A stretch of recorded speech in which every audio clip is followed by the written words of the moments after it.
The moment Tobias Bennett's fingers brushed the polished leather of the bulkhead, the cabin turned cold. A sharp crack, like a whip, cut through the hush of first class. Laura Whitmore's hand flashed through the air and landed square on Tobias's cheek. It wasn't loud, but in that serene enclave of cream leather seats and muted gold accents, it sounded like a gunshot. Tobias's head snapped to the side. The crisp snap of his own jaw felt surreal, as if his body had registered an impact before his mind could even process the meaning. Tell us where you're watching from. Drop your city in the comments below and let us know if you've ever been stunned into silence like this. For Theo Bennett, Tobias's twin, the world tilted. He'd been reaching for the minibar, uncorking a sparkling water, and froze mid-gesture. His eyes darted between his brother's reddening cheek and the woman in the navy-trimmed uniform. Laura Whitmore stood ramrod straight, chest forward, her face tight with judgment. The hush was suffocating. No murmur of objection from the nearby passenger in the suit. No quiet gasp from the platinum blonde sipping champagne in the next row. Just a tableau of entitlement staring at two 15-year-olds who had dared to share their world. At 15, Tobias and Theo Bennett had learned to walk softly among giants. Growing up in Cambridge, Massachusetts, just a stone's throw from the labyrinth of MIT, they'd spent more hours in robotics workshops than on playgrounds. Tobias was the quieter twin, eyes always scanning, processing every detail.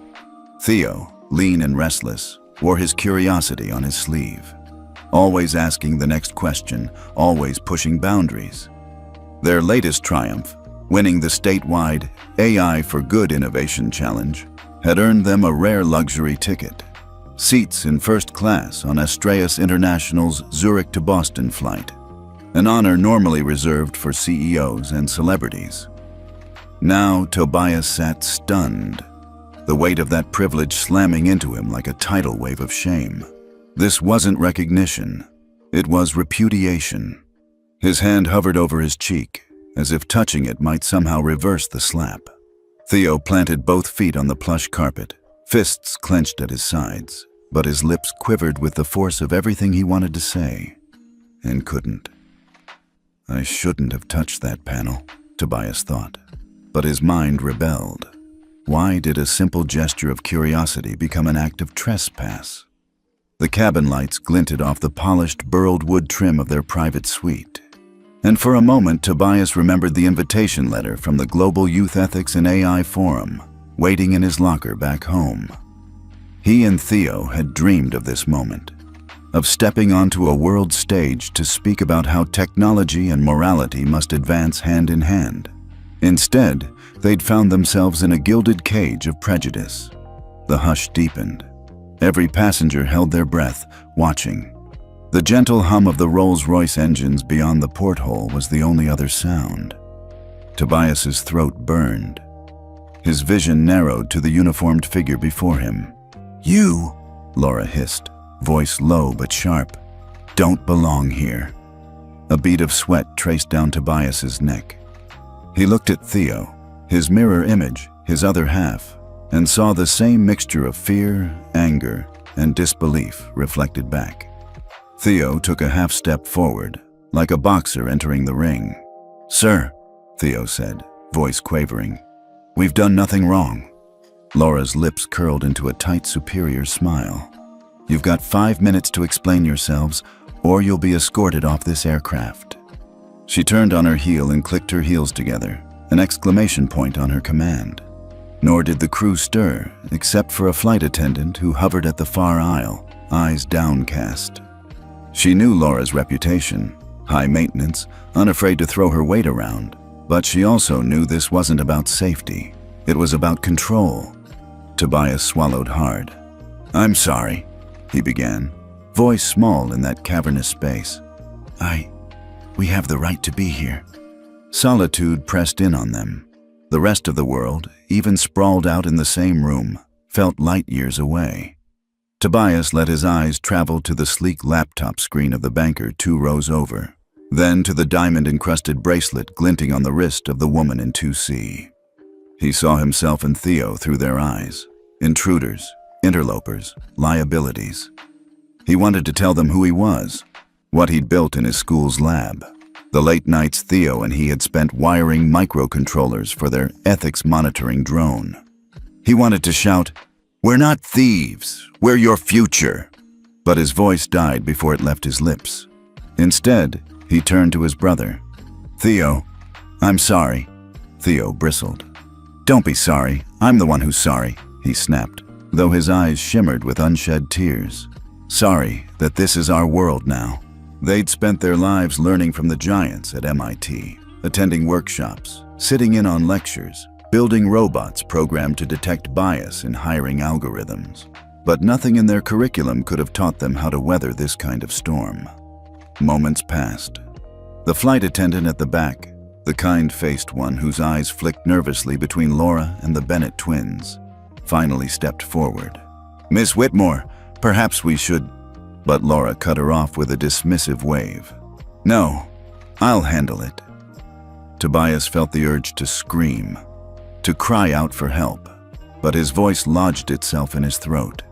He thought of their mother, waiting at home, proud, and of their father, Langston Bennett, who kept his own counsel and wielded power with an icy precision. Langston believed in quiet strategy over loud protests. He believed that true change was engineered through systems, not shouts. If only Tobias could reach his phone. If only he could call Dad right now. He glanced at the seatbelt sign above. The engines idled, wing lights blinking in readiness.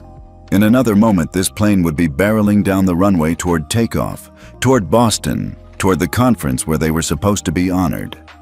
Instead, Tobias realized, they were stuck in limbo, marked guilty before any evidence had been offered. Theo reached out, clutching Tobias's shoulder.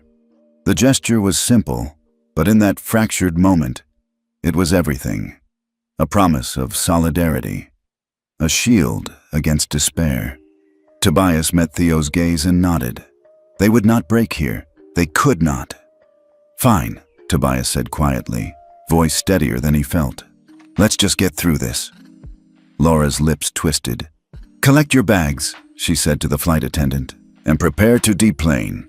As the flight attendant, hands shaking, crossed to Tobias and Theo's seats, the tension in the cabin became a living thing. Even the banker had closed his laptop and was peering over the top of the screen. A child being accused of wrongdoing, caught, exposed, drew every eye. Tobias's heart pounded so loudly he thought it might crack ribs. He bent down, unbuckling his seatbelt, fumbling for his backpack. Theo bent too, grabbing the messenger bag that held their presentation notes, their prototype helmet, the launch code for their nascent AI ethics app. Every second stretched like an eternity. In the hush of that gilded cell, Tobias remembered something Dad had said once, after they watched a documentary about civil rights activists who used patience and planning to topple hate. When they expect you to lose control, you're strongest when you're calm. When they want you to shout, speak softly, but make them listen. He straightened up, clutching his bag. Theo mirrored him. They were just two kids, but they had rights. They had dignity. And somewhere, Langston Bennett would be answering that phone and the world would shift. Laura nodded to the flight attendant, whose face was pale. But as she stepped toward the exit door with the flight attendant behind her, Tobias felt a spark, a whisper of hope that this story was far from over. The cabin door opened with a hiss. Flashing airport lights danced across the aisle as Tobias and Theo stepped into the unknown. And in that moment, they were not just boys. They were a signal, a challenge, a promise. The soft spring sunlight filtered through the tall windows of the Bennett family home, casting long rectangles of warmth across the hardwood floor. Tobias Bennett sat at the kitchen island, buttoning the cuffs of his white Oxford-style shirt, the faintest tremor betraying the excitement in his hands.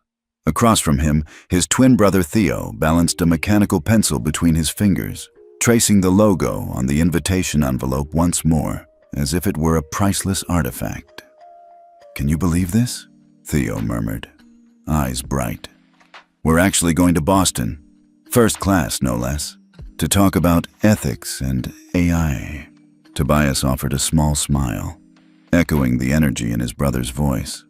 I know, it feels surreal. He paused, threading his hair back behind his ear. 15 years old, and already keynote speakers at a national forum. Their mother, Dr. Aisha Bennett, a soft-spoken neuroscientist who specialized in human-machine interaction, emerged from the breakfast nook carrying a tray stacked with fruit parfaits and whole-grain toast. She placed it gently in front of them. You two look sharp, she said, brushing a stray curl off Tobias's forehead. Breakfast of champions. You've earned it. The twins exchanged a quick glance.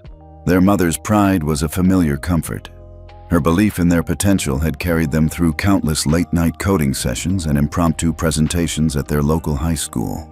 Beneath that confidence, though, lay a mother's worry, one they sensed but rarely acknowledged out loud. Theo cleared his throat. Mom, thanks for arranging the ride to Logan, and for everything. The lab prep, the letters, the pep talk. He lifted his glass of orange juice and a mock toast. You're the best co-pilot ever. Dr. Bennett smiled, setting down a hand-sewn tote bag embroidered with a small robot icon. Just don't forget your IDs and your security clearance letters from MIT Robotics Lab. She tapped the leather folder she'd placed beside their plates. They'll want to see those at the VIP desk. Tobias picked up the folder, running his thumb over the embossed seal of MIT. Inside lay the handwritten note from Professor Chen, their mentor, vouching for their integrity and stockpiling of research data on AI bias detection. It was an extraordinary honor, one that narrated their journey from making simple line-following bots in the school basement to pioneering a prototype that could audit facial recognition algorithms for fairness. He closed his eyes for a moment, picturing the evening they'd tested their drone in the school parking lot, its soft whirring blades skimming over the pavement as it flagged every pattern that looked remotely like discrimination. The moment the drone's LED lights blinked green, signaling zero bias detected, was the moment the Massachusetts AI for Good Committee had called them winners. Now, with their pièce de résistance safely packed in their carry-on, 2 prototype helmets wired to stream data to their upcoming Boston presentation, they were poised to take the next leap, speaking before educators, industry leaders, and fellow teens about the moral imperative of ethical AI. All right, boys, their mother said, gathering the empty dishes. Gotta head out soon. Your ride will be here in 10. And remember, stay calm, stay curious, and most importantly, stay yourselves. The final phrase hung in the air like a benediction. Because in a world where they were often the youngest, sometimes the only black students in a sea of white lab coats, authenticity had become their greatest tool. The driveway lights blinked on as Father John's town car rolled up in front of their house. The black SUV looked massive beside their family sedan, its engine radiating a low purr that vibrated through the afternoon air. Tobias and Theo hoisted their backpacks, each emblazoned with the MIT logo, and slipped into the back seat. The leather smelled of newness and quiet authority. Boston Logan, please, Tobias said, offering the driver a polite nod. He caught Theo's eye in the rearview mirror. They both seemed to deflate a little now that the reality of departure was settling in. Theo gripped his messenger bag. Can you believe we'll be in a security lounge in an hour? He whispered. And then, first class. I mean, I saw those suites on YouTube, but I never thought, Tobias cut in, a mix of wonder and nerves lacing his tone. Neither did I, but we've earned this. We worked for it. Outside, rows of maples and oaks blurred past. Cambridge's scholarly calm gave way to the bustle of Route 93, then the low stone columns marking the entrance to Logan International. The town car glided past economy parking lots and budget terminals before pulling into the VIP Circle Drive. They stepped onto the marble floor of Logan's private lounge, a quiet oasis of leather chairs, granite countertops, and a dedicated check-in desk bearing the Astreus International insignia. A uniformed attendant greeted them by name, scanning their IDs and ushering them toward the refrigerated display of sparkling apple ciders and locally roasted espresso. Theo grabbed 2 tall glasses of cider, the tiny bubbles tickling his nose. Tobias poured them each a paper cup of espresso, his secret fuel. As they sipped, they watched a live departure board. Flight AZ321 to Zurich, first class, boarding soon. A hush fell over them. This was the moment, minutes away from stepping into that gleaming fuselage, that elite world they'd only glimpsed from the sidelines.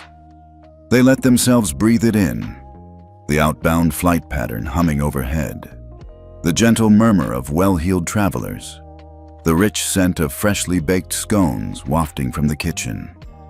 Their mother appeared beside them, phone in hand. "Just got word from Professor Chen," she said, her eyes twinkling. "News outlets are already covering your project. CNN did a brief story.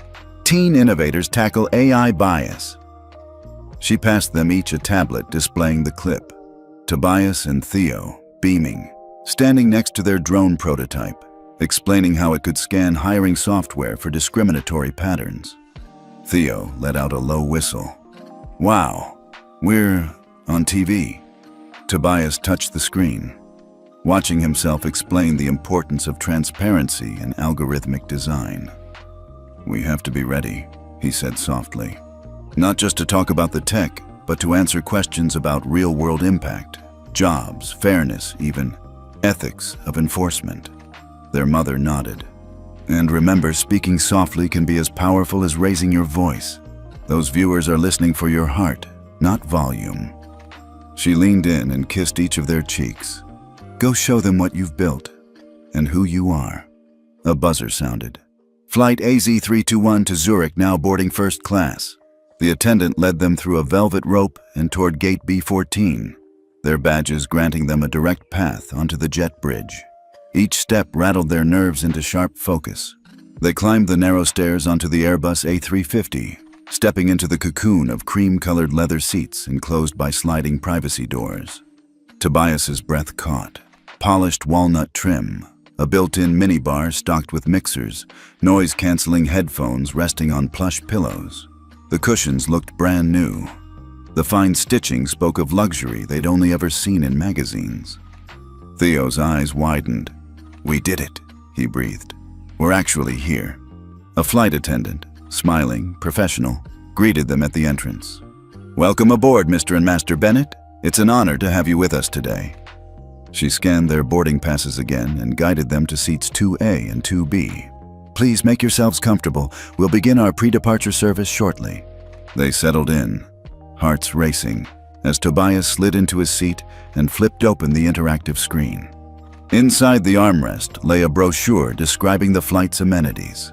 A gourmet multi-course meal, a curated playlist of classical music to ease turbulence anxiety, and a crash course in the airline's new AI-powered customer service bot. For a moment, everything felt possible. Tobias leaned over and whispered to Theo, voice full of wonder, "Do you ever think we'll look back on this and realize it was the start of something bigger?" Theo grinned. "I hope so." He reached beneath the seat and pulled out their prototype helmet, the one wired to stream their ethics audit software directly to the mainframe. "Just imagine," he said, "if our project ends up saving even a fraction of people from algorithmic bias. This trip, it could change everything." They clicked on the in-flight demo video, a sleek presentation showing their drone mapping out patterns of bias, its LED ring pulsing green when it detected fairness, red when it flagged a problem. Tobias watched his own voice narrate their methodical approach. The countless hours spent validating data. The countless nights spent wrestling with the question, how do you give conscience to machines? He thought of Professor Chen's last words before he'd left campus that morning. "Remember, ethics isn't an add-on. It's baked into every line of code." A soft chime alerted them to the captain's voice. "Ladies and gentlemen, welcome aboard Astraeus International Flight AZ321 to Zurich. Please remain seated with your seatbelt fastened while we taxi to the runway. We'll be airborne in just a few minutes." Tobias pressed his thumb against the small camera lens on his helmet, recording the moment they sat poised for takeoff. Two 15-year-olds on the cusp of making history. He tapped the record button on his phone too, capturing the low hum of the engines, the cabin's gentle sway, and the faces of the crew moving with practiced calm around them. He felt Theo's elbow nudge his side. Tobias looked over and saw his brother's eyes glinting with the same combination of pride and anticipation he felt himself. Their journey had only just begun, and already it was nothing like they had expected. As the jet began to roll toward the runway, Tobias pressed record one last time and breathed out, "Ready, Theo?" Theo nodded, adjusting his seatbelt. "Ready." The seats vibrated as the engine spooled up, and for a heartbeat, everything was still. Then, the force of acceleration pressed them back, and the cabin slipped forward into the sky. Cambridge to Boston was a short trip, but for Tobias and Theo Bennett, it was the first leg of a flight they had truly earned. And as they soared into the clouds, they carried with them not just their project, but a promise that wherever technology could go, conscience would follow. Tobias eased himself into the plush cream leather of 2A, marveling at how deep the cushion felt beneath him. He ran one hand over the smooth walnut armrest, tracing the grain, until his fingertips found the tiny touch panel embedded in its side. With a gentle tap, the overhead light dimmed, and a soft glow emerged from the reading lamp. Beside him, Theo snapped open the compartment in the center console and grinned when he discovered a pair of wireless noise-canceling headphones nestled alongside a sleek minibar stocked with sparkling apple cider, artisan chocolate truffles, and even a miniature jar of honey from Swiss apiaries. "Check it out," Theo whispered, lifting the headphones like treasure. "These are the same ones we tested for our drone project, only, a lot fancier." Tobias smiled. "Yeah, they'll block out the engine roar." He clicked the headphones onto his ears and pressed play on his phone, letting the soft hum of classical music fill his mind. It took a moment for him to breathe fully, imagining that the little screen in front of him, branded with the Astraeus International logo, was streaming through their upcoming presentation rehearsal. Thrilled by the novelty, Theo leaned over. "This is insane. I feel like I'm in a sci-fi movie." His eyes danced with that familiar spark of excitement that always bubbled up when he encountered new tech. As they settled in, a hush fell over the cabin again. A low, expectant hush geared toward genteel conversation and whispered exchanges.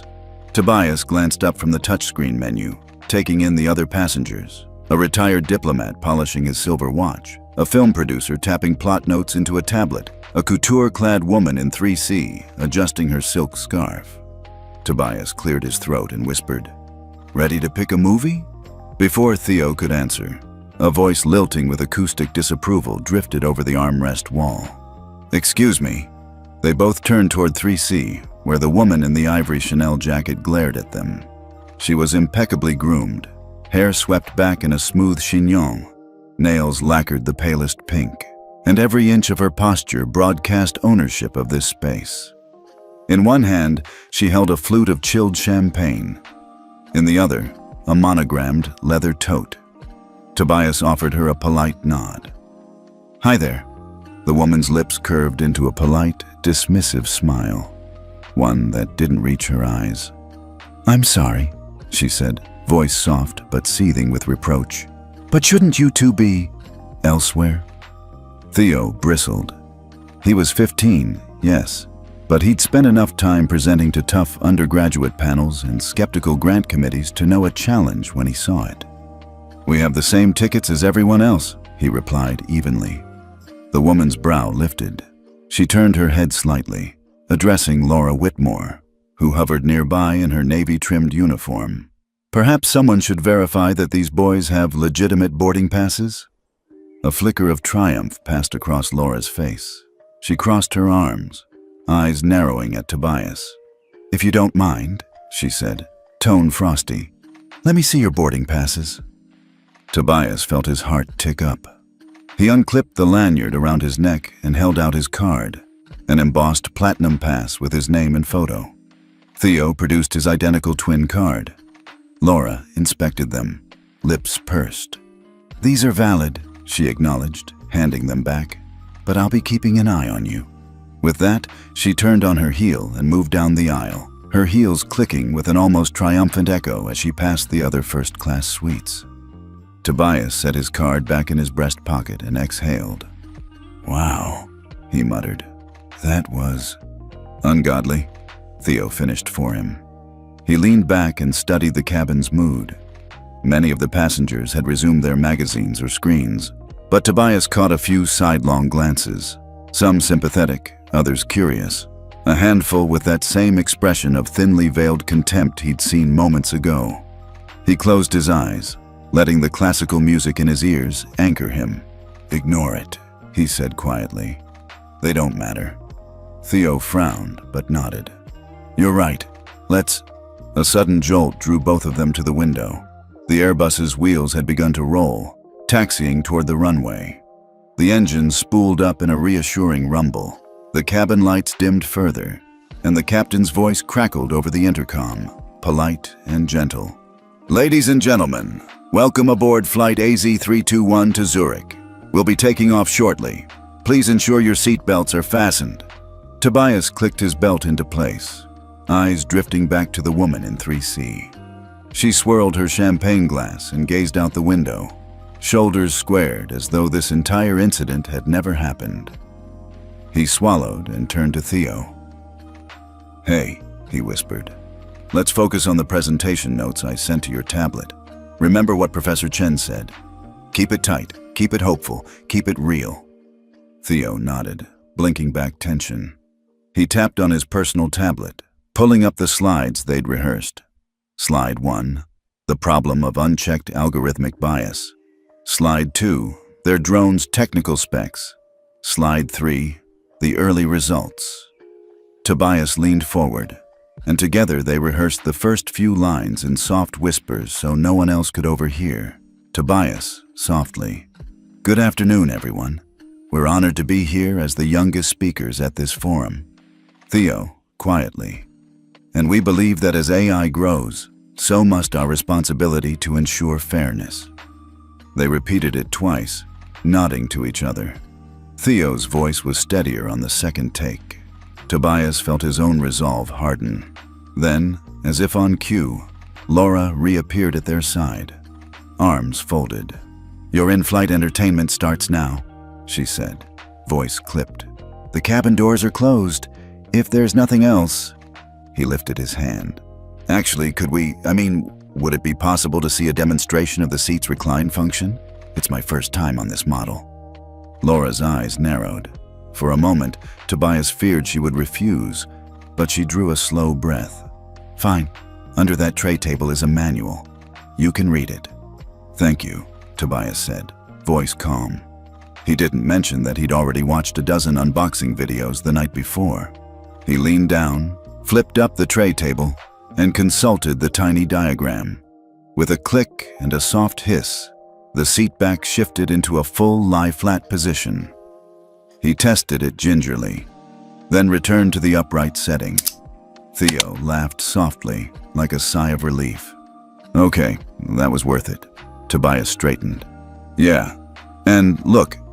He pressed a button on the console and watched as the minibar's door slid open, revealing more treats.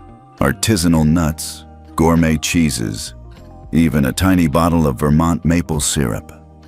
"I guess we'll start with cider and cheese when the meal service comes."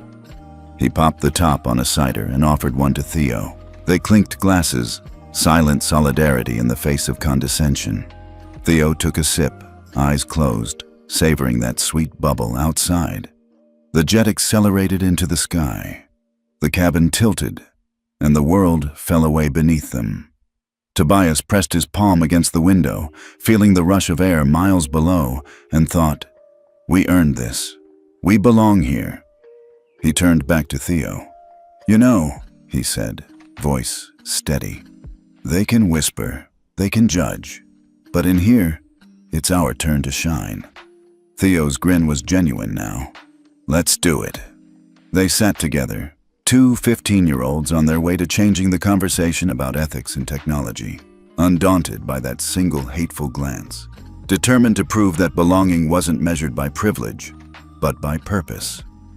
And as the cabin lights dimmed for takeoff, Tobias tapped open his streaming app on the seatback screen, queued up their practice video one more time, and settled in. Because in that moment, the only voice that mattered was their own. The minute Laura Whitmore's fingers slipped from Tobias's boarding pass back into her pocket, his chest tightened. Without another word, she turned on her heel and disappeared down the aisle, only to return moments later flanked by two uniformed security officers.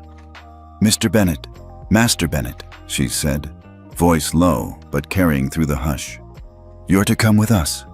She gestured curtly toward the cabin door as though she were ushering unruly pets. Tobias felt every head turn. The glint of silver cufflinks, the gleam of a champagne flute held aloft.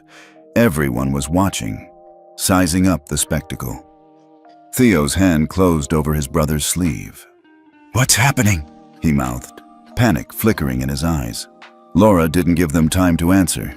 "You've been reported for rummaging through passenger luggage," she declared, the words punctuated by the officers stepping forward. One reached for Tobias's elbow, the other for Theo's shoulder. I wasn't," Tobias stammered, but the officer's grip was firm. He glanced at Theo, eyes wide with the shock of betrayal. In the last few hours, they'd gone from honored juvenile delegates to suspects in the cabin's silent theater. "Please stand and leave your belongings," the officer said, voice clipped. Tobias rose, backpack thumping onto the floor. His fingers fumbled with the zipper, heart hammering. He caught a glimpse of Theo doing the same, trembling hand pulling at the Velcro of his messenger bag. Around them, the cabin's microcosm of privilege turned into a courtroom. The financier in 1A closed his laptop and leaned forward, curiosity and judgment etched on his features. A fashion editor in 3D peered over her sunglasses, lips curved into a ribbon of disdain. No one spoke up for them. Even the kind-faced flight attendant, Sarah, pressed her palms together at chest height, eyes downcast. She wanted to intervene. Tobias could see it in her quivering jaw, but she was trapped by Laura's silent command. The first officer snapped a pair of handcuffs from his belt and held them out. Tobias's mouth went dry. Theo swallowed, and then slid forward to help his brother fasten the cuffs. "We're not criminals," Theo insisted, voice shaking. "You have no right." "Enough," the officer interrupted, his tone final. He secured the cuffs just tight enough that Tobias couldn't twist his wrists more than an inch. A quick test of the bracelets and a nod between the guards, and they guided the twins up the narrow aisle. Tobias stared at the seat where he'd been moments ago, 2A, the spacious suite with the full flat recline. Now it was empty, and he felt the weight of that emptiness in his bones. Theo's shoulders hunched forward as they passed the other passengers. Tobias slid his hand into Theo's free hand for reassurance. He wondered if anyone felt their fear, or if they'd chosen to look away. At the cabin door, a crisp gust of cool airport air brushed his face as the jet bridge lights flickered through the open hatch. The second officer, taller, with a close-cropped mustache, cleared his throat and motioned them off. Tobias's legs felt unsteady, but he marched forward, head held as high as he could. He caught Laura's eyes one last time. Her lips twitched into what might have been satisfaction or relief. She watched them go, then turned back to the cabin as if nothing had happened, or perhaps as if she'd just restored order to a world she believed was hers to police. Through the jet bridge they walked, security officers flanking them like escorts for a menacing threat. Tobias's backpack scraped the wall. Theo's bag bumped behind him. Each step echoed with humiliation. He pictured the windowless security office ahead, gray walls, metal table, those plastic chairs that scraped when you sat. It would be a different kind of spotlight, harsher and more intimate. When the door clicked shut behind them, the hush inside first class snapped back into place. Tobias glanced over his shoulder and saw Sarah watching from the galley, tears in her eyes. She looked away as soon as their eyes met, but Tobias nodded once, a wordless thank you for her empathy. Outside, two airport agents in dark blue stood ready at the end of the bridge. They looked professional, impassive, but Tobias sensed Theo's pulse race when they saw the handcuffs. The agents each took an arm, Tobias's left, Theo's right, and led them down the ridge of the jet bridge, lights blinking overhead. They emerged into the terminal under a sign that read, "Arrivals, Departures." Tobias blinked against the bright fluorescent bulbs. Families and business travelers streamed past, some pausing to stare, others stepping around them as though they were a roped-off exhibit. A mother with a stroller glanced over, frowned, and ushered her toddler away. Tobias kept his gaze forward, breathing through his nose, counting each step. Theo's voice cracked beside him. "This is insane! They think we're criminals!" His words tumbled in a rush, emotion choking each syllable. Tobias squeezed his brother's forearm. "We'll fix it. Dad will fix it." He tried to sound certain, but his throat felt raw. They'd reheard their father's calm precision 100 times. When they expect you to lose control, be quieter, but more powerful. Now, they had to trust that quiet power to reach him. At the end of the bridge, they turned a corner into a small vestibule. 2 chairs sat against the wall, and a small windowless door to the left sported a sign, "Secured Passenger Processing." The officers nudged them inside.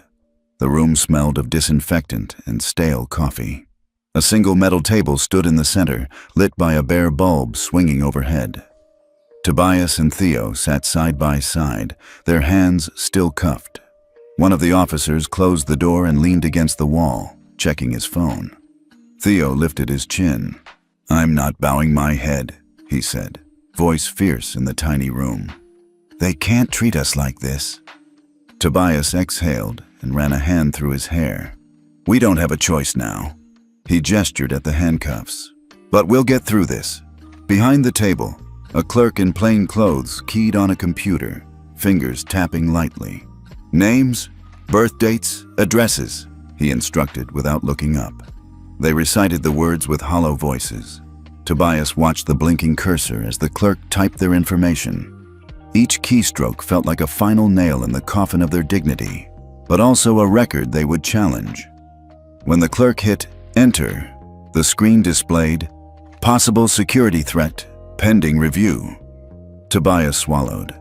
Theo shot him a look, anger and fear colliding in his eyes. Tobias closed them, sealed his resolve. In the next room, just beyond this gray door, their father would be waiting. In his own kind of cockpit, powered by data and influence, ready to reroute the course of their flight. They heard the beep of a phone on the clerk's desk. He glanced at it, then pressed the intercom.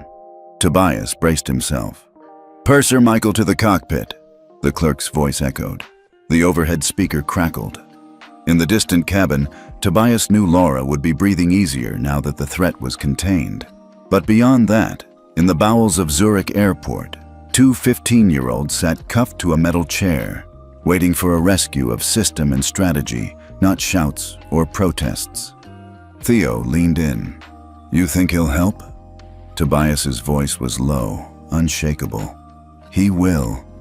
And with that final promise in the stale, silent room, they braced for the next phase of their journey, knowing that their greatest trial was only just beginning. The security office was smaller than Tobias expected. No windows, gray cinder block walls. A single overhead fluorescent light that hummed like an interrogation drone.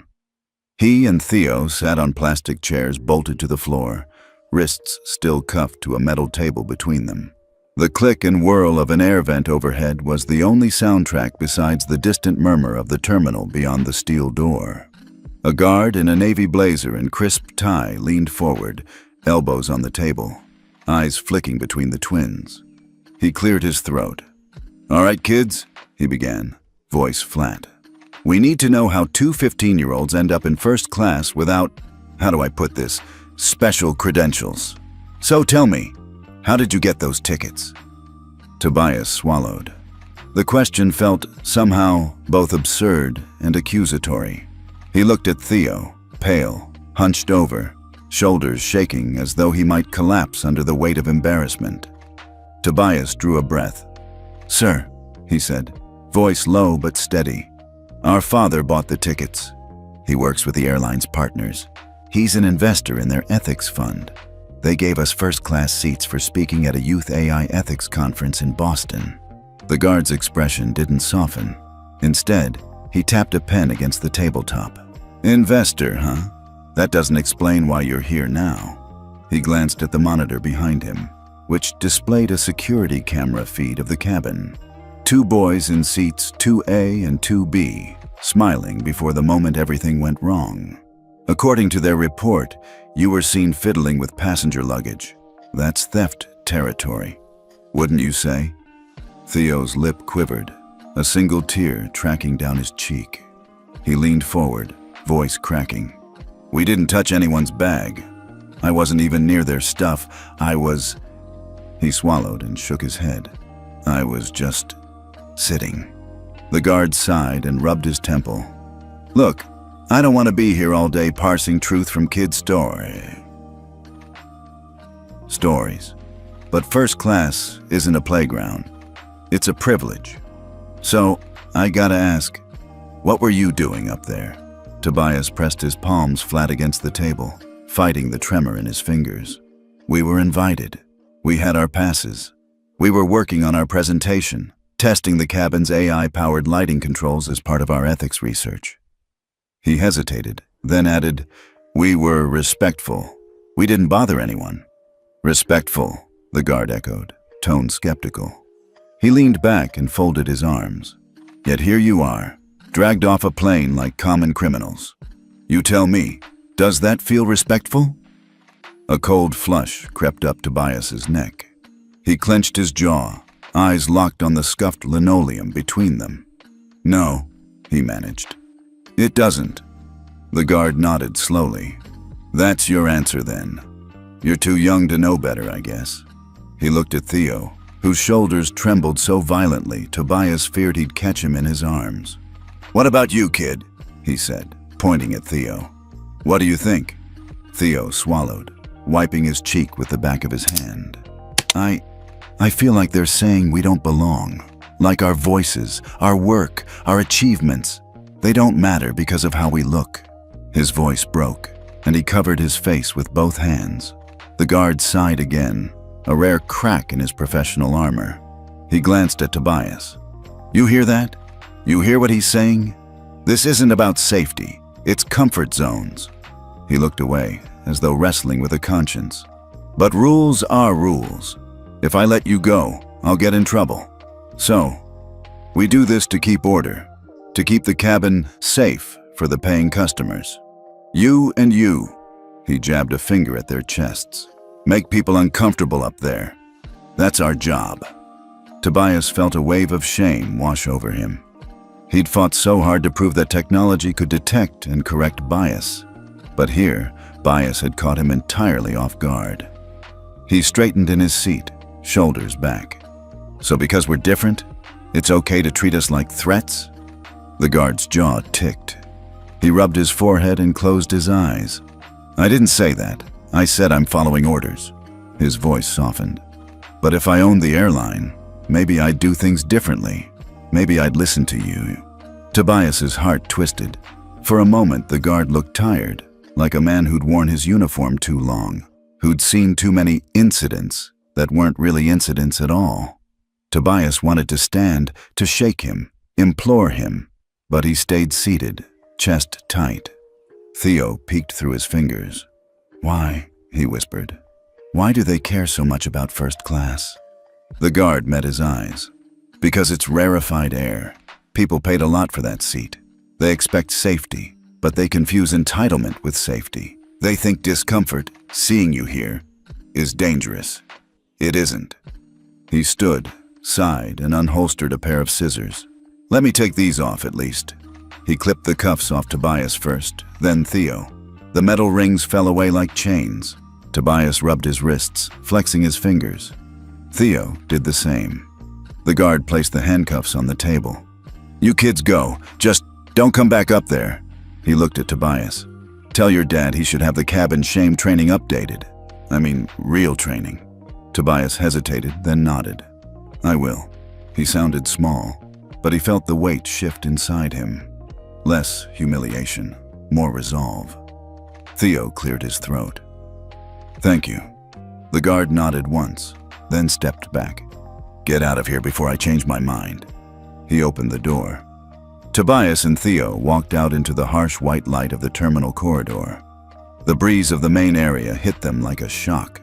Tobias looked at Theo's pale face and offered a tentative smile. Theo managed a shaky one back. They followed the guard down the hallway, past rows of seats filled with oblivious travelers. No one cheered, no one apologized. But Tobias felt a quiet shift in his chest, the start of something stronger than despair. Outside the security office, the sky over Zurich was a cool slate. Tobias pressed his palm against the wall, gathering the sting of tears. "We need to tell Dad." Theo nodded, voice small but firm. "Yeah, and then we fix this." They stepped into the main terminal, their shoulders straight. Two 15-year-olds who had been told they didn't belong and refused to accept it. The Zurich terminal clock glowed 3:02 a.m., small, impersonal digits hanging over a deserted row of seats.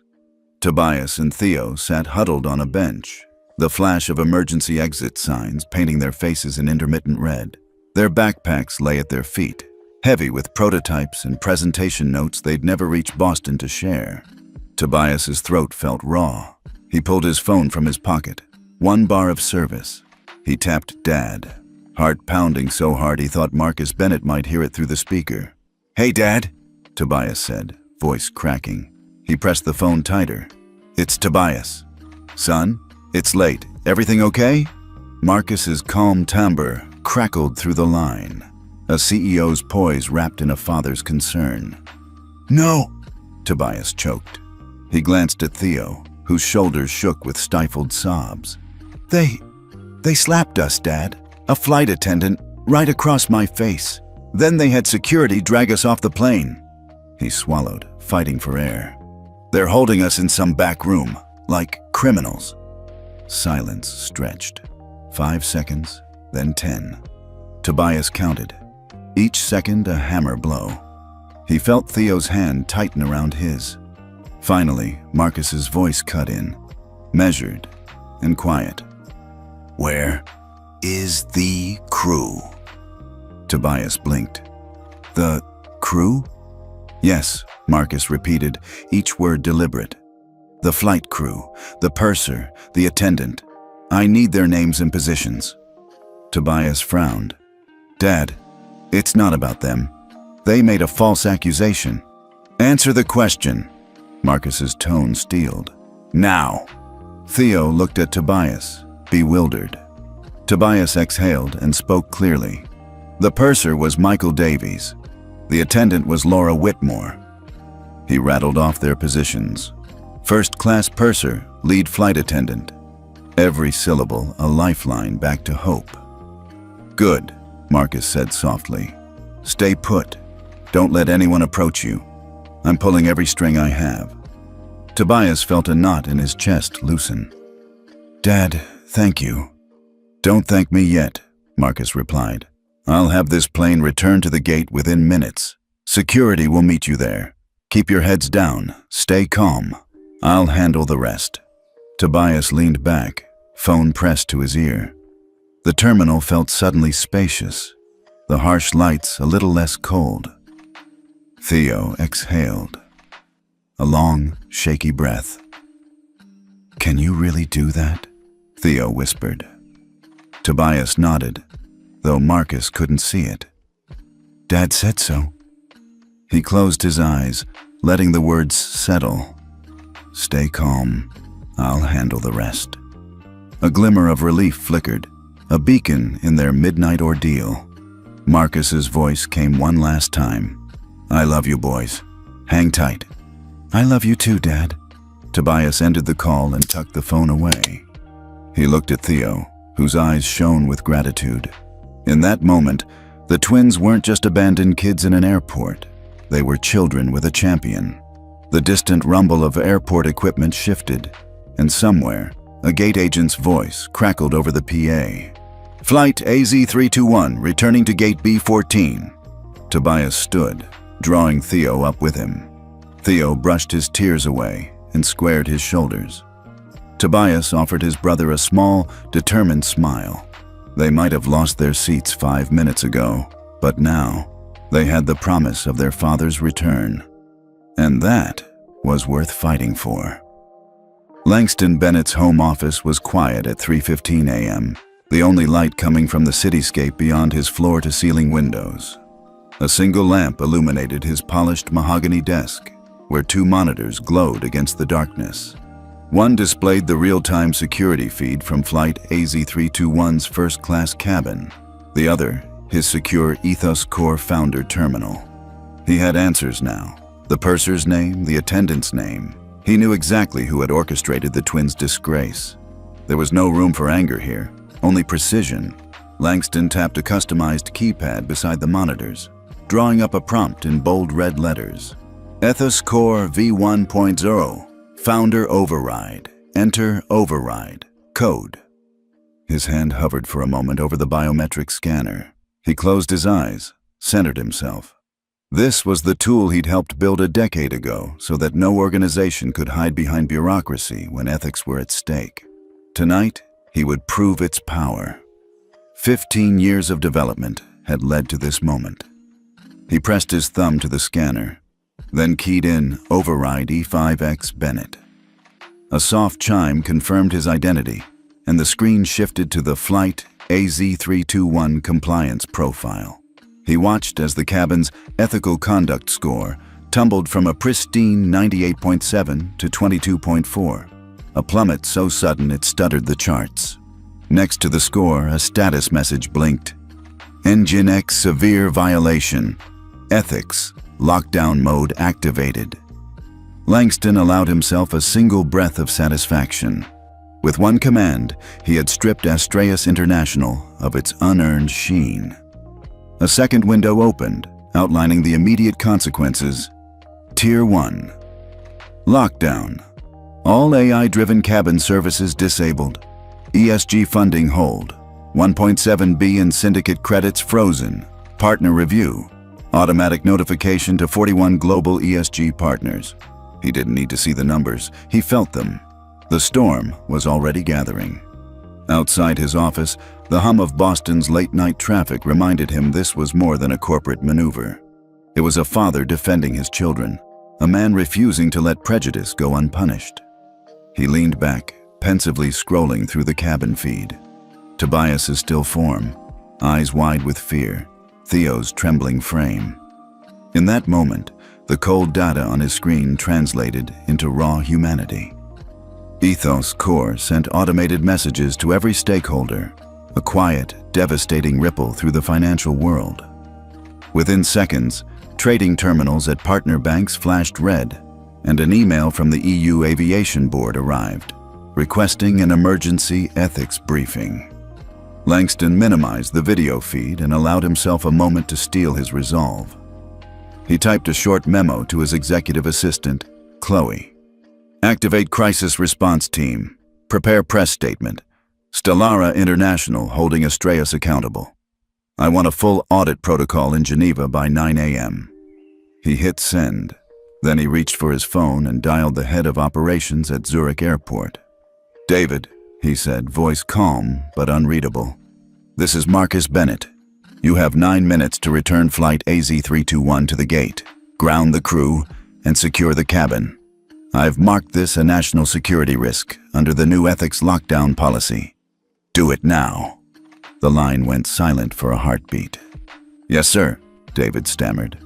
Langston ended the call and stared at the monitors. 2 15-year-olds awaiting rescue and a system bending to his will. He settled back in his chair, the dim light outlining his silhouette, and exhaled. This was the power of infraethics.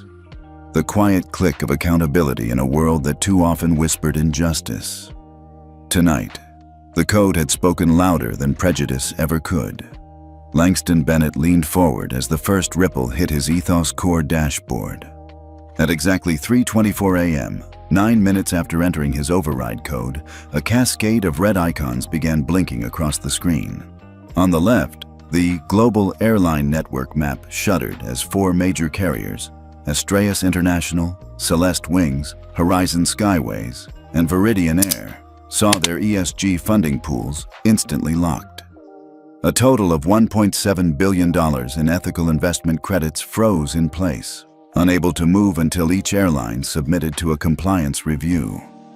In the center panel, a live feed from a Zurich trading floor showed brokers springing from their seats, shouting into headsets. The Bloomberg terminals flashed ticker symbols for the 3 allied banks, Nordtech Bank, Alpine Credit Union, and Geneva Financial Trust, and each bore an ominous, frozen watermark as their credit lines locked down.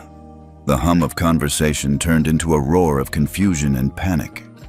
On the right, a diagram of Flight AZ321's cabin systems flickered. The AI-driven lighting, turbulence predicting software, and automated in-flight service bots all switched to service suspended mode. A status message blinked, ethics lockdown mode, cabin AI offline. Langston closed his eyes for a moment, picturing Tobias and Theo. Far below, the twins waited in a sterile airport room, cuffed to a metal table. He pictured the anxiety in their eyes, the longing for rescue, for vindication.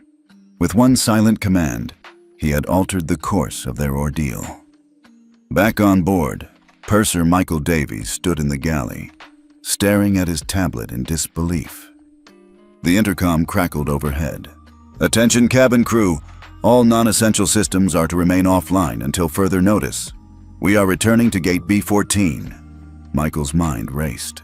He had executed a false security report on 2 15-year-olds, Tobias and Theo Bennett, and now, in mere minutes, his airline's finances had imploded.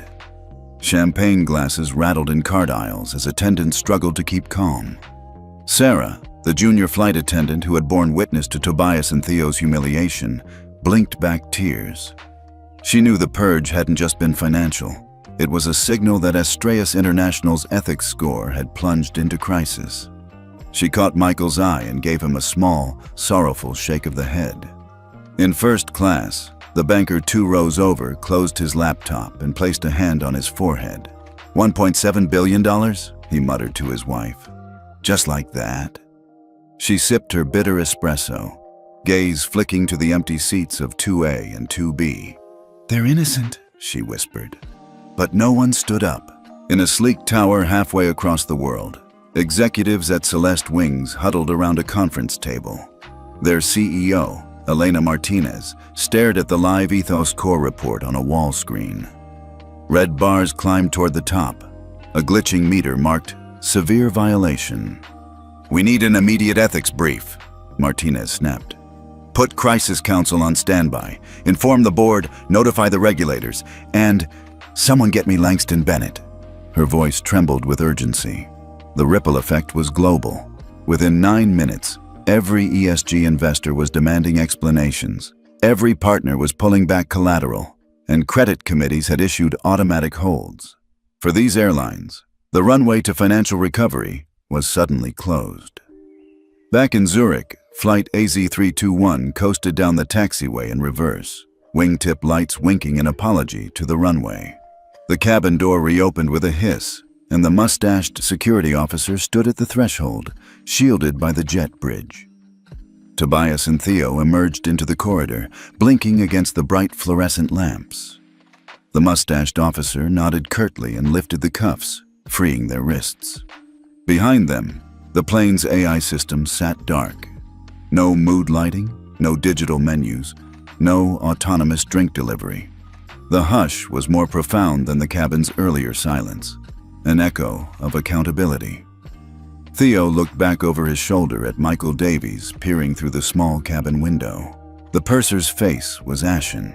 Michael mouthed an apology, or perhaps a plea. Tobias couldn't tell which. Tobias squeezed his brother's shoulder. "Ready?" he asked. Theo inhaled deep, firming his spine. "Let's go." They walked side by side down the bridge. their backpacks heavy but their hearts lighter. The same terminal corridor that had seemed so hostile hours ago now felt like a passage to justice. In Boston, at the Global Youth Ethics and AI Forum, attendees refreshed their phones, stunned by social media alerts. A trending headline blared, "Teenage brothers slapped. Airlines 1.7B ESG credit freezes in minutes." Panels paused as news anchors dissected the ramifications. Professor Chen tapped his tablet in disbelief. "They're changing the rules," he said to the head of the conference. "Langston Bennett just rewrote the playbook for ethical accountability." Back on the tarmac, Langston waited at the gate entrance, arms crossed. As the bridge retracted, he saw his sons emerge, dusty, shaken, but unbroken. He pushed through the small crowd of airport staff, his tailored suit a contrast to their rumpled backpacks. When Tobias and Theo spotted him, their faces split into relieved, unguarded smiles. Langston swept them both into a swift embrace. No words were needed. His quiet strength spoke volumes. Behind them, the Airbus A350 sat silent, its cabin dark, its systems offline, its corporate hubris laid bare. In 9 minutes, the world had seen what happens when prejudice meets resolve.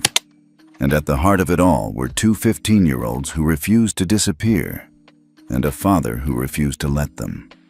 Langston Bennett stood in front of his home's glass facade, phone in hand, as his finger hovered over the live broadcast icon in the Ethos Core app. At exactly 4:03 a.m., he tapped Go Live, sending an encrypted stream to all 41 partner organizations and their invited stakeholders. Within seconds, the feed crackled to life, displaying crisp footage of the twins' first-class cabin, Tobias's stunned face, Theo's trembling form as they were ripped from their seats. Overlaid were real-time annotations from Ethos Core's AI. Confirmed, no prohibited item detected. Bias score, 0.02, minimal. Unjustified security actions, 100% confidence.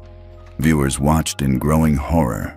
The live stream was silent, except for the low hum of the cabin's ventilation system and the faint shuffle of feet. Langston narrated quietly, almost clinically. "This is flight AZ321, Zurich to Boston.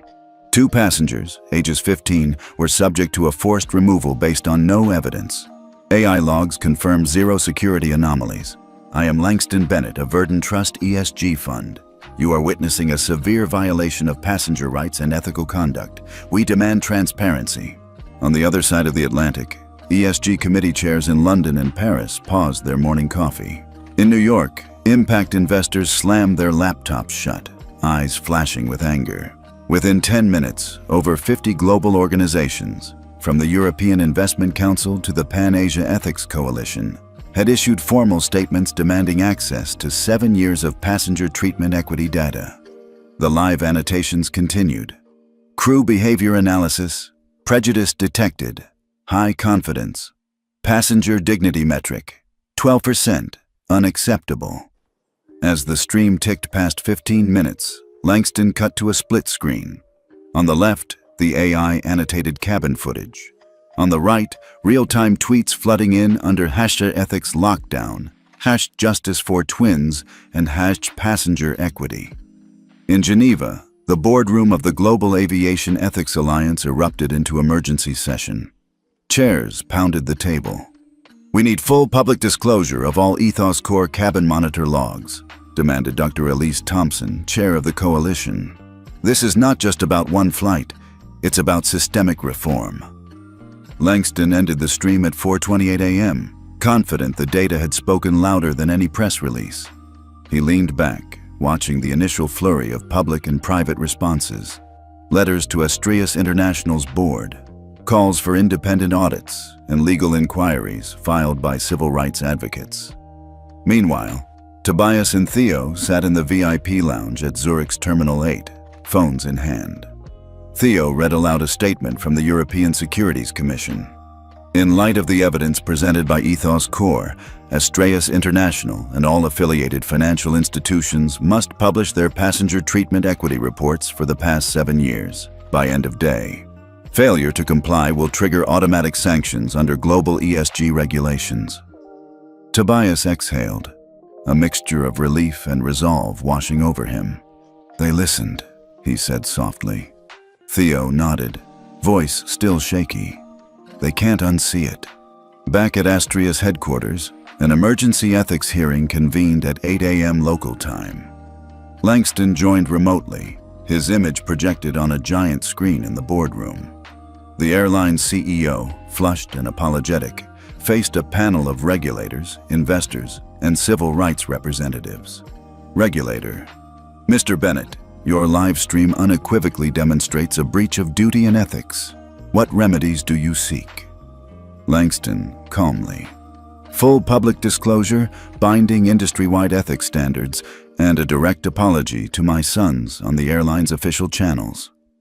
By midday, the hearing's outcomes were clear. Astrias International would publish 7 years of onboard ethics data, commit to an independent passenger treatment audit every 6 months, and issue a formal apology to Tobias and Theo Bennett.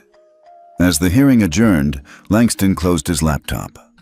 The world had witnessed injustice and acknowledged it.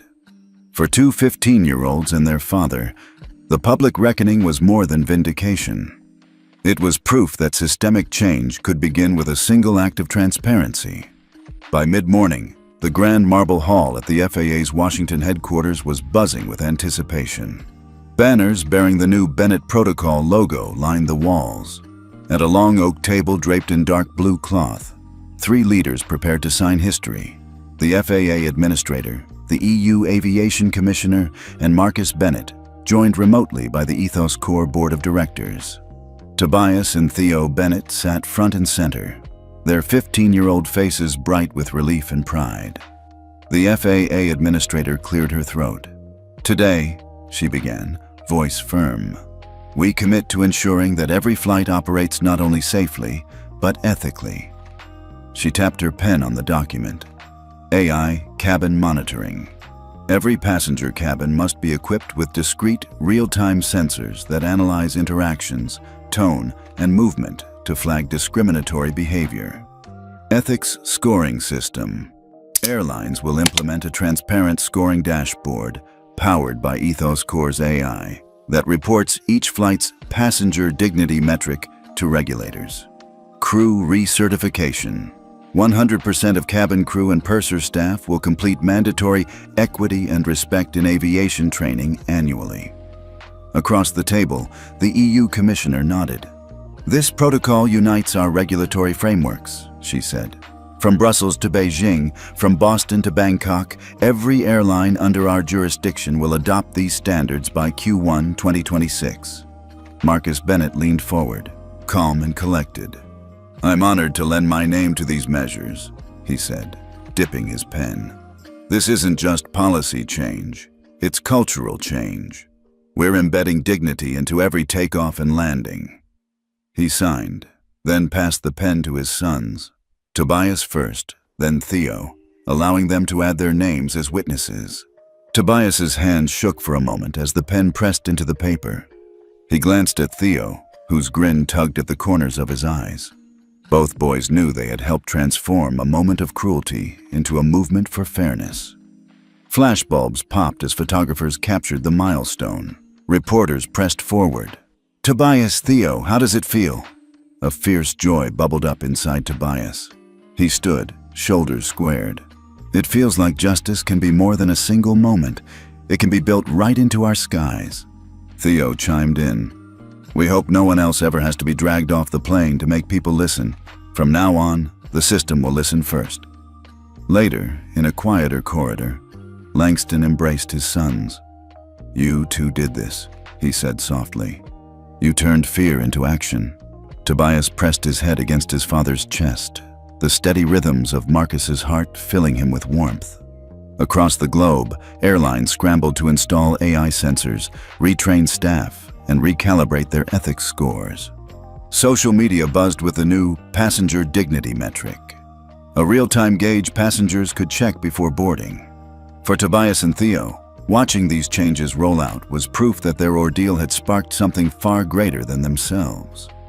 And as they boarded that same boarding bridge later that day, this time as honored guests for a celebratory flight, they passed through rows of crew members who met their eyes with nods of respect. Tobias realized that in those nods, he felt something he hadn't felt back on flight AZ321, a genuine welcome. The Bennett Protocol wasn't just a document, it was a promise that the skies would never again be a place where dignity could be stripped away at 20,000 feet. A week after the Bennett Protocol was signed, Astraeus International's executive boardroom felt like a ghost town. The polished mahogany table bore no nameplates. 3 seats remained conspicuously empty where their CEOs once sat. Laura Whitmore watched from her apartment window as news helicopters circled above the airline's headquarters, broadcasting her face in looped headlines. Discrimination ends career. First-class attendant fired. Astraeus loses 8 airport slots in 30-day ban. And 3 top CEOs resign amid ethics crisis. She sank onto her cream-colored sofa, remote in hand. Stunned, the world hadn't moved on the way she expected. A sponsor's commercial interrupted. At SkySafe, we believe dignity flies first. Laura turned away, bitterness twisting her stomach. Back at Astraeus, the airline's board chair, Isabel Cho, addressed a sparse assembly of legal advisors and PR executives. Her voice was steady, but filled with steel.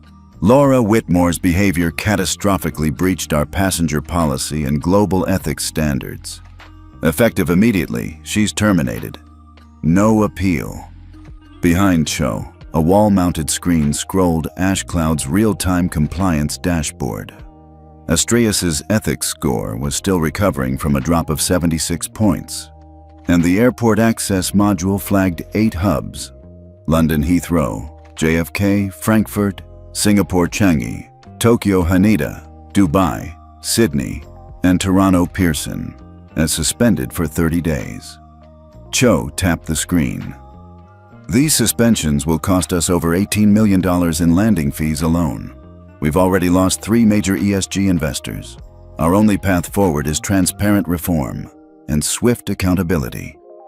In Zurich, as ground crews refueled and inspected Flight AZ321 for its inaugural Ethics Compliance Demonstration flight, Laura's former colleagues quietly replaced her uniform. In cabin briefing rooms, young flight attendants rehearsed the new equity and respect scripts. None spoke Laura's name. Purser Michael Davies, once stoic and proud, had resigned 3 days earlier. His departure statement cited personal accountability for operational lapses. Within 24 hours, 2 other CEOs, Celeste Wings' Elena Martinez and Viridian Air's Marcus Delacroix, handed in their resignations, acknowledging systemic oversight failures. Their absence loomed over every departure board. Meanwhile, Tobias and Theo Bennett stood in the new first-class lounge at Logan Airport, now rebranded with the Bennett logo. A wall placard listed airline partners certified under the Bennett Protocol. The twins traced their fingers over the names, stopping at Astraeus International, now listed under pending review. Feels good to see change, Theo said quietly. But it's bittersweet. Tobias nodded. People lost jobs. Real people. He glanced at their father, Marcus, who stood nearby, fielding questions from reporters. Marcus caught Tobias's eye, offered a small nod of pride. Laura scrolled through LinkedIn recommendations turned into cautionary tales. Stories of flight crews retrained, customer satisfaction scores soaring, and countless passengers praising the Bennett Protocol's enforcement. She closed her laptop and stared at the empty wall where her award plaque once hung. In her head, she replayed that moment in first class, how easy it had been to impose her prejudices under the guise of security, confident no one would challenge a white, well-dressed attendant in control. She'd thought herself untouchable. Now she was untethered, her career grounded, her reputation in tatters. Outside Logan, a special test flight prepared for takeoff, Flight AZ322, an all-female crew certified under the new ethics standards, carrying invited guests and media. Tobias and Theo exchanged quiet smiles as they stepped aboard, surrounded by colleagues from the Global Youth Ethics and AI Forum. As the cabin doors closed, Tobias whispered to Theo, "We did that." Theo grinned. "Yeah, no one's dragging us off now." The engine spooled, the fuselage lifted, and for the first time in years, Astraeus International soared under the clear banner of ethics. High above, no one ever forgot that change came at a price, but also that it could be paid by the few to benefit the many. Tobias and Theo stepped onto the Boston Convention Center stage under a soft halo of spotlights. A crowd of educators, policymakers, and technology leaders filled the seats, murmuring with anticipation. Behind them hung a banner reading, "Global Youth Ethics and AI Forum." The same event that had set this whirlwind in motion. Theo cleared his throat and scanned the audience. At 15, speaking before hundreds could be terrifying, but tonight felt different. This wasn't just about a presentation. It was about legacy. He glanced at Tobias, who offered a steady, encouraging nod. Tobias stepped up to the microphone first. "Good evening," he began, voice calm but resonant. "A week ago, my brother and I were sitting in first class, excited, nervous, ready to share our work. Instead, we were slapped, dragged off a flight, and labeled criminals." He let that sink in, cutting his gaze across the room. "We lost more than seats. We lost our dignity." A hush followed. Theo leaned in, continuing, "But our father, Mr. Langston Bennett, taught us that dignity isn't stolen by one act of injustice. It's defended by every voice willing to speak up. So tonight, we announce the Theo and Tobias Equity Fund, a $3 billion initiative dedicated to ensuring that any passenger, of any age or background, can fly without fear." Applause rippled through the hall. Tobias raised his hand briefly, signaling for quiet. "This fund will support legal aid, advocacy training, and technology grants for young innovators studying bias in transport systems. We want every kid who's ever felt out of place to know there's a safety net." Theo smiled, eyes shining. "And it's named for us, not out of vanity, but so no one forgets that change can start with the most unlikely heroes, two 15-year-olds who refused to bow their heads." They stepped back as the forum organizer approached with a ceremonial pen. Together, Tobias and Theo signed a commemorative plaque that would hang at the forum's entrance, a silent reminder to every attendee. Equity belongs at every altitude. In the front row, Sarah, the junior flight attendant from Flight AZ321, wiped away tears. Laura Whitmore's old seat 3C remained empty, a testament to how far things had come. Even Purser Michael Davies, now working with a nonprofit on bias training, sat quietly, a small nod of acknowledgement exchanged between him and the twins.